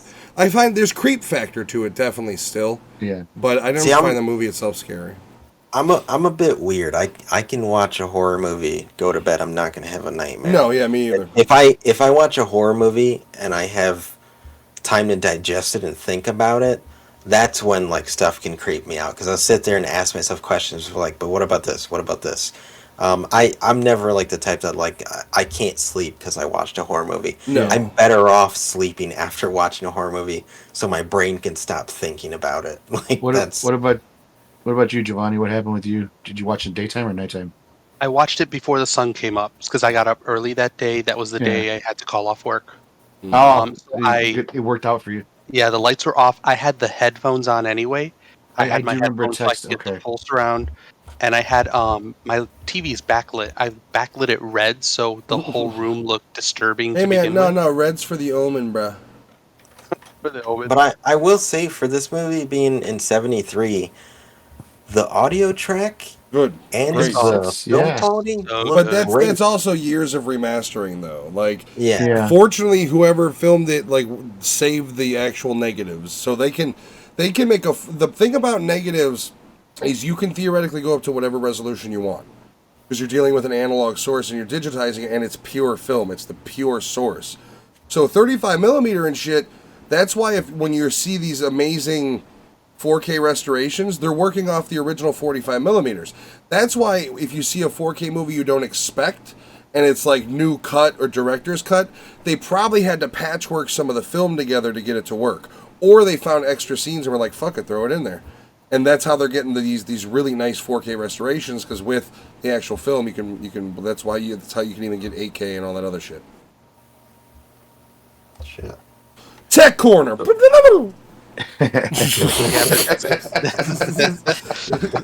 This movie, watching this movie over again, it gave me chills. It does. There are certain scenes in it that give me chills. The scenes where, and I will say this over and over again, if you watch this movie remastered, do it with headphones, really good headphones, or loud and as the scene, fuck. Or a good surround sound. Yeah, good surround sound, the scene where her friend comes in, tells her director's dead, and the girl comes down the stairs, you can fucking hear her hit the floor, hit the door, cross the hallway, and come down the stairs. It is so disturbing to just go through the whole thing. I heard that way. too, because we repositioned our living room area, and I have a 5.1 surround sound bar. And so I'm only like 6 feet away from it. So like I had it cranked. And like the scene when they're like yelling "The power of Christ compels you" is literally getting to the point where I'm getting uncomfortable with how loud it's getting. I'm just like, should I turn it down? Like, my brother's upstairs sleeping still at this point, so I can only imagine like the nightmares he's fucking having. Like, it's like he woke up, man, I don't know what the fuck's going on, but I gotta go to church. Like, I did have to turn it down a couple times because our front door, for some reason, is kind of paper thin. But it's solid wood, but it's paper thin with audio for some reason. And I was worried that my neighbors were going to hear that, or when she starts fucking screaming like somebody's fucking, beating the shit out of somebody. Tell your neighbor that I've lived here this long, and you don't follow my podcast and don't understand I'm doing The Exorcist. You can go fuck yourself. I thought we were friends. Apparently not, motherfucker. But this movie has some phenomenal dialogue in it. It really does. It really is. One of my favorites. One of my favorites is the first conversation between Father Karras and the demon. The demon goes, "What an excellent day for an exorcism." Father Karras says, "You would like that?" Yeah. And demon's like, "Intensely." But wouldn't that drive you out of Regan? It would bring us together. And the father's like, "You and Regan?" And demon's like, "No, you and us." I love the conversation. Well, it's all, but because the craziness of it is, it's almost like the demon being from that side sees how deep he's gotten into the sin with the drinking and the non-believing, and so it's like Damien is a much easier host for the demon because of his impurities than Regan. And it's almost like Regan was only taken over to get to Damien, like it's through a shadow of events. I also like the first conversation him and the mother have, where he's like, I can come over, but it would be purely as a psychiatrist, she convinces him. And I also find it interesting that she is an actress. You are dealing with a group of people that are better off. They don't hide it as a certain echelon this group of people are in, but they're still grounded, or at least the mother's still grounded. You do feel bad for the mom quite a bit. I did find it funny by the end of the movie because it's so cold in the room. Like, she's got on like her Game of Thrones fur. Like, they all got like overcoats and shit on. Like, she's Jon Snowing it up in this bitch. I did find that kind of funny. You feel bad for the like babysitter, caretaker, whatever she was. Yeah. She's just like literally, there's the scene where she's trying to listen to her radio and the groans are becoming so loud, she plugs in her headphones and tries to just kind of drown it out. And it's those scenes, I think, that work so well. Because those are the most human scenes of people who are in the situation but not directly. Just kind of it's how it fucks with them and it eats at their psyche. It's this movie definitely appeals to the horror as much as it does the psyche, much like Night House. I think these two movies are connected in a lot of ways. It says a lot about the three people that actually stuck around the entire fucking time. The fucking the maid. I guess she's the maid. She's like the cooking maid. Whatever the 70s equivalent is to the mother's too famous and important to work. The butler like shit. The butler, by the way, he's the maintenance guy. He kept calling him a Nazi, and there's that scene where he calls him a Nazi, and he goes, "I'm Swiss," but that does, and this is 73, and that's still capturing the very real paranoia and anger still felt from war. I mean, we've already had Vietnam at this point. And this is still capturing the very real pain and anger still left from World War II, where, and it's also kind of so weird how our culture has shifted to where we are now. Like back then, it was you have an accent, you're a fucking Nazi, and now we have people calling each other Nazis because they differ in political opinion. It's insanity. But those 3 employees stuck it out to the end. Yeah, I like the butler. then- You notice at the end when they're leaving, it's him packing the car. Yeah. The same butler. And then also she tells the one lady, she goes, "Are you sure you don't want to stay? You don't want to come with?" She's like, "No, Yeah, no, I'm fuck out. this shit." I'm out." Nah, bitch. I'd like to live, thank you. She's like, "I saw enough. I'm out." I saw your daughter in her fucking bed, and it was cold in that room, and she spit green shit on that priest guy. I'm out. And her stomach said, "Help." Yeah. I'm done. Yeah, as he's looking, but it didn't start that way. Like it just started as like SpaghettiOs, alphabet soup, and then eventually made its way to help me in her stomach. I do remember what also scared the shit out of me when I was younger was seeing the end of the movie and assuming that because Pazuzu jumped into Damien and he jumped out the window that he was going to hell. Maybe. Well, yeah, it was. I mean, that's the other weird thing is it's a suicide, but it's also a sacrifice. Yeah. So which that's one is true. it? Like, is he redeeming himself by sacrificing himself for Regan, or is he condemning himself by sacrificing himself for Regan? I would like to think that his final act, and because this is, as you and I talked about offline, is his whole story arc is an act of redemption. In a lot of ways, is his final act of redemption taking the demon upon himself, then destroying it the only way he knew how, sacrificing himself for the girl? I mean, that grants immediate resolvement of all sins, and you're in heaven if you believe that sort of thing. So Does it? You don't know. Well, I mean, if you did the idea of sacrificing oneself, especially if you're into that faith, it does carry quite a heavy toll where it's almost guaranteed heaven, or the way they look at it.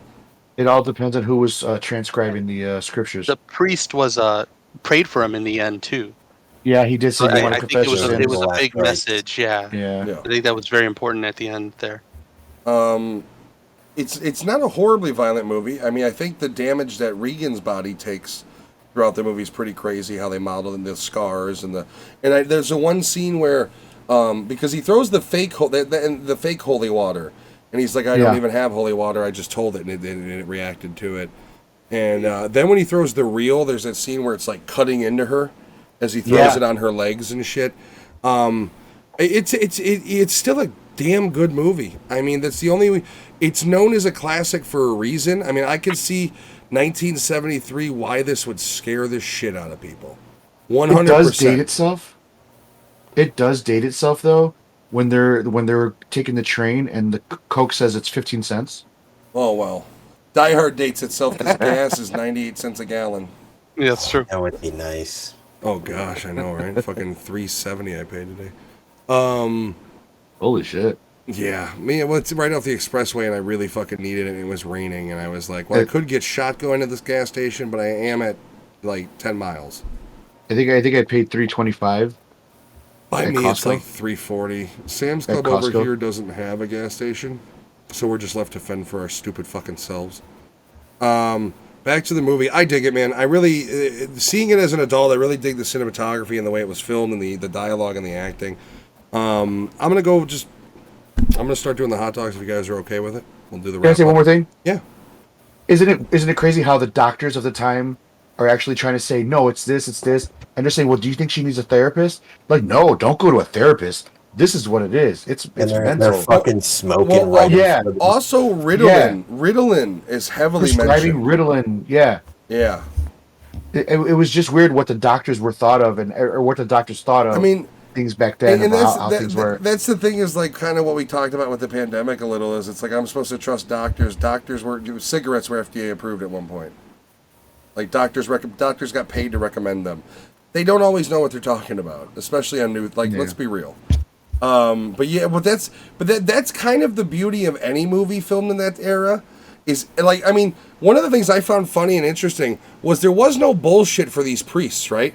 Every one of them smoked. Every one of them fucking drank. Like, it was a hard life, and they didn't, like, nowadays, because of all the pedophilia shit that's gone on in the Catholic Church, anything you see about religion and church has got to kind of be peachy keen, unless it's a horror movie. But any reference to religion and church in whole, you don't see many realistic lights. It's either horror movie negative or go to church, you'll be happy the rest of your life positive. This movie keeps it as like the priests are kind of they're human. They're human men with their own fucking problems, and they have their baggage, and it's hard to escape for them too. And I do appreciate how it shows the priests. Like I said, they all drink, they all smoke. The one literally steals a bottle of liquor, and Damien's like, "Where'd you get this?" And he's like, "I took it and I stole it," and literally still drinks it because he's a fucking alcoholic at this point. And then as he walks out, it's a sins to steal.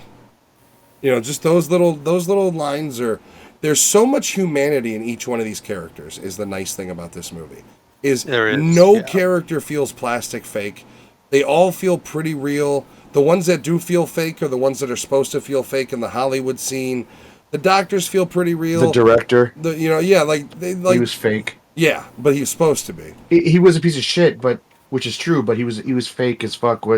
How he acted. Yeah, and I do appreciate like the characters that are supposed to be real people. Really do. Like I love Damien. I think his character he acts well, he's a good actor, incredibly well written. I love the fact that like every moment this guy is on screen, he's struggling, and you could see it. You know, I love the makeup design because as the night goes on during The Exorcist, the makeup gets shadowier and almost makes their faces look thinner. You know, there's some brilliant stuff they did with how they shot this thing especially for its time. I mean, you're talking the era of, what is this, a year or two later after Willy Wonka. You know, you're not talking much longer in progression of film. I mean, at this point, there is no CG, and what you do is literally just the layering, which when you see the ghost face and everything, that's your CG with opacity. But I don't know. I'll get straight up. Black and white makeup. This is a 4.5 for me, no problem. I love this fucking movie. I don't have it. Unfortunately, watching it now, I don't have the fear of it anymore. It is something that I'll try to get my wife to watch because of that too. Because it really isn't a scary movie. It's a creepy movie.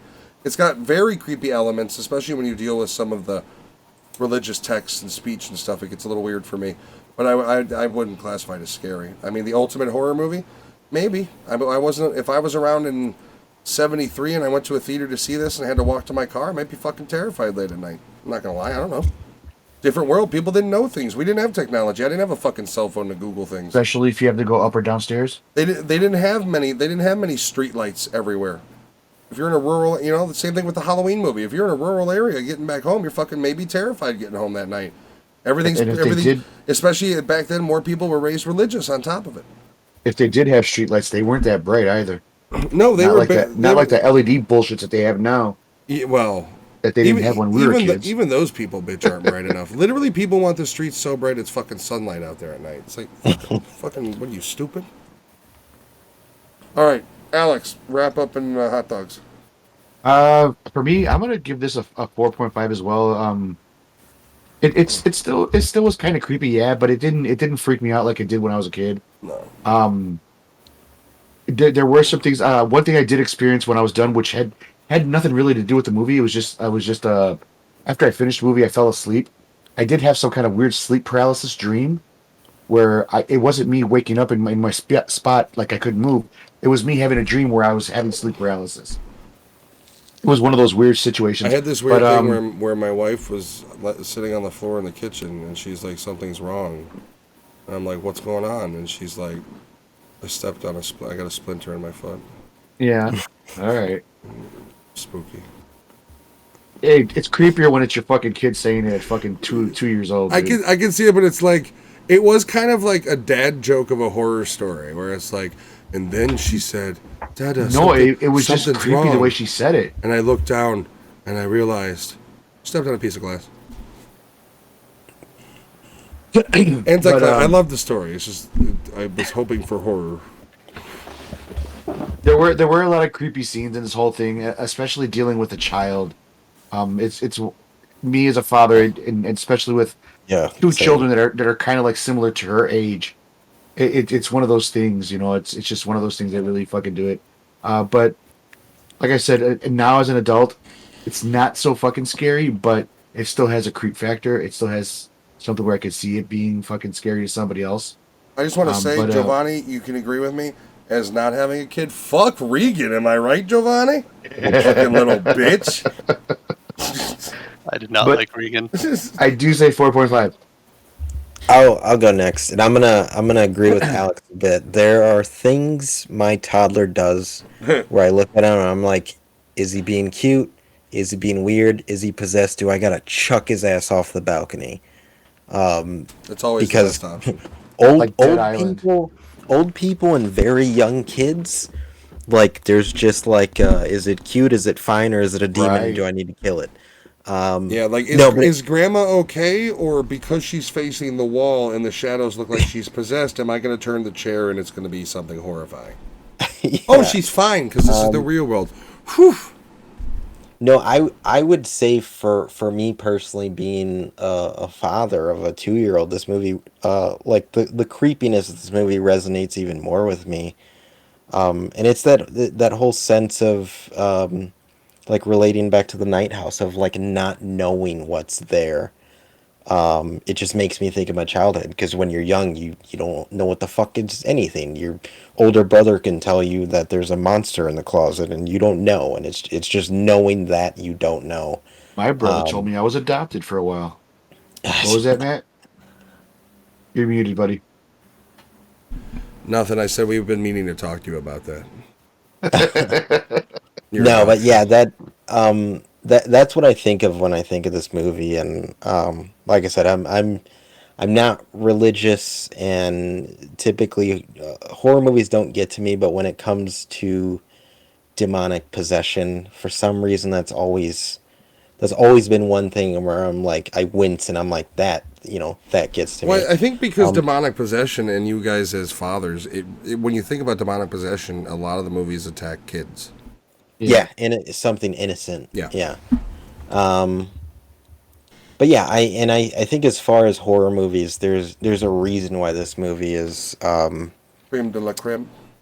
it's cataloged into like I don't know what the fuck it is, like the history It's literally cinema. labels itself as the greatest or the scariest film of all time. That's its Yeah. tagline.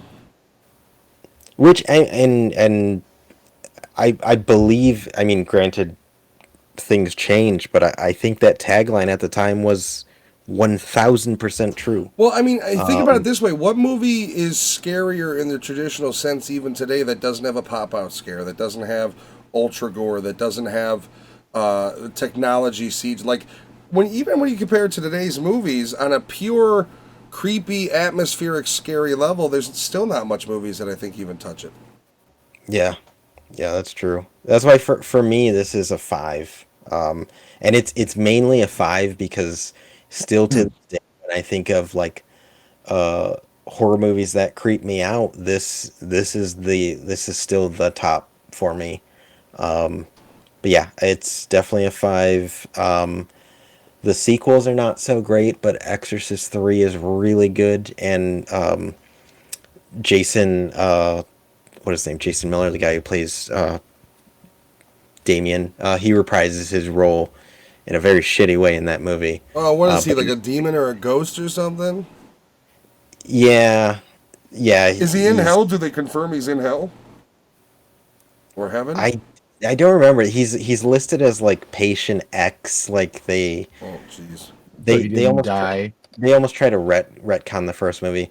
Although the voice of Chucky does a really good job in that movie. Brad Dourif. Yeah, not Steven Dwarf. But yeah, 5 out of 5 for me. Giovanni, we're waiting on you, buddy.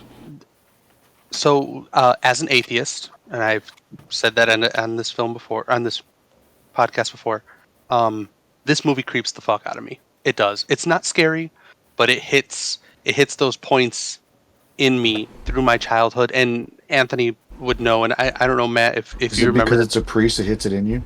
But I used to go to church. I used to explore religion. I used to, I was that kid in my younger age who was looking just for trying to figure shit out. You went to church with the wrong people. Who was he supposed to go to church with? Not like you heathens went. Thank you. Oh, really? When did you guys go to church besides Christmas and Easter? Me? Yeah, any of yous. Dude, I've been to church way more than any of you guys. That's not what And- I and- asked you. I meant as far as the young man growing up in adolescence, what opportunities were provided for him to go to church? Oh, as a family like that, no, because that wasn't my deal. I had my own thing. Nobody's blaming you, goddammit. I'm saying your family in general. Jesus Christ. This isn't a personal attack. My direct family never went. And that's my point is that's basically who I you hung did, around with. but my family didn't. Where's your cross? Prove it. I have Obi-Wan Wait, Kenobi hanging what- above my kitchen. So what is your denomination then? Are you Catholic or are you? I was saved by Pentecostal, but I am Catholic. You also it's a fucked So up. yes, yeah, exactly. There's all kinds of different things. Well, But anyways, I want to see you guys fist fight now, and we're gonna do it atheist versus the religious dude, and we'll film it and we'll do. oh another no, but discussion no. Everybody can believe what they want. I'm not going to argue with anybody. I believe So in jellyfish rule the world. In terms of demonic possession, it does creep me out, especially in kids. When I watch movies nowadays, even non-demonic possession, where the kids are the bad guys, the dead ones, the evil ones. Well, also in this movie, you do have Yeah. for 73, you have a young girl saying pretty explicit shit too via the Yeah. demonic voice. Like, The relationship with her and her mom was weird too at the beginning. It was kind of weird and creepy. well, At it's the beginning. you almost get the vibe that the husband's away fucking someone else. Yeah. Yeah, You he's know, moved. Yeah, he's moved. Like he's in Europe, but that's all they really Yeah. say. And to Matt's point about the kid, even when you watch modern movies of possession, it didn't get as explicit No. with language and verbiage as it did in this movie. This is probably the first and last of its kind. She was what- Modern day possession and horror with children is all visual. Yeah. Yeah. She was what 12 or 14 years old when she made this movie, Yeah, 12 or 13, I believe. and the amount of lines that she had, like even if she didn't really say the lines verbally, she had to mimic the Yeah, mouth. she had to know the to script. say- yeah, she had to say the no. lines, and to have it voiced over. And not That's fucking only crazy. that, but you have a scene at some point where the director's going, and with the cross go, fuck me, Christ. You know, like there is that scene Not only somewhere. she grabbed her mom's face and fucking shoved it Yeah. and said, "Lick me, lick me, lick me." Yeah. And Like- to that point, with like I said earlier, Violet the actress who played Violet Beauregard, when her parents saw the script, they were like, "Fuck no, no, we're not, no." You're gonna So- be raised Yeah. right. We're gonna live off that chocolate bar money. But yeah, demonic possession. I love demon lore. I love the lore of the Christian and Catholic, religious. See, It's have you ever the seen stories movie, are amazing. Have you ever seen the movie Fallen? Oh yeah, Yeah, I really like that sort of concept too. it's great. I mean, I've read. I'm reading right now actually again. King Solomon's book, which is basically a demonology book. That's what it is. The only problem with that is you don't know how made up it is. Yeah, you don't, but they're interesting stories. That's what I'm Yeah, getting at. Like, all of you do get weird. Like at the minimum, it's interesting to see if it's all made up. It's interesting to see what they were thinking of back then as their horrors. See, I like metal stuff. I like Norse mythology. Hell yeah. I love it too. Yeah, Norse mythology. Thunder Horse, baby. But this movie hits home, and I think what creeps me out about it, even though it's not scary, is that it hits points in like my psyche and in my belief that I don't have an answer for. Well, yeah, it's that. Yeah. And I think you and I have talked about this before. Fear of Is the unknown. you're an atheist where you believe none of it exists, but you still have that 10% reserve of that. I don't know. There's still that what if, and that's the creepiest part about this. Because once again, there's only two sides. It's either this shit isn't real at all, or it fucking is. There's Well, no it's in like between. another analogy is I don't believe in ghosts. I'm not religious. Ain't no way you're gonna bring a Ouija board in my house. Yep, It's me too. Like it's just built into my being Not where I'm happening. like not gonna fuck with that shit. Yeah, like some people look at it as a fun board game. I look at it as you're not bringing that demon. You're inviting shit. Even if I don't believe in it, you would have the possibility of you inviting something into my home is not happening. So none of you have ever tried to play with any kind of Ouija board or made a Ouija board with friends and done it? No. No. Oh, sorry. Nope. And this is why you're haunted to today by the Aswans. That's fun. He married an Aswad. No, I love That it. Damn. I'm telling her tomorrow when she wakes No, up. don't She's tell gonna her that. slap you in the neck. I I'm gonna know. send you a message, Giovanni. All right, What the fuck? we're all Uh, good. this is- Any final This is points? This is a solid 5 for me. Ooh, got It's two a 5. fives and two Yeah. 4.5s. I do have to say this. When Reagan kisses the priest at the end, there was a saying where she doesn't remember none of it, but she looks at him and she focuses right on his collar, Yeah. and she feels comfortable, so that's why she gives him a kiss. So that's just something I it kind of just took that as like it's showing that like while she was the demon, that the demon hated that, but the fact that she's embracing it means she's cleansed. yeah. So that's just something I just wanted to say about that. But yeah, okay. All right, guys. Well, this was the totally not live episode. We're not live. I quit. Oh. Oh, once again, we lost Giovanni. Bye, From the Giovanni. Nerd 2 Movie Podcast. We will see you guys next week for a Kung Fu episode. And then we're going to take, we'll have the Dune review in November, as well as another review of That's Nothing But Trouble in Another Movie. And then we'll be hitting Christmas month after that. So we got a bunch of shit planned for that. So we will, we got to talk and get the list completed, but we'll do that off air. And that's all for now. You guys have a wonderful night. Happy Halloween. Yeah, Happy Halloween. Happy Halloween.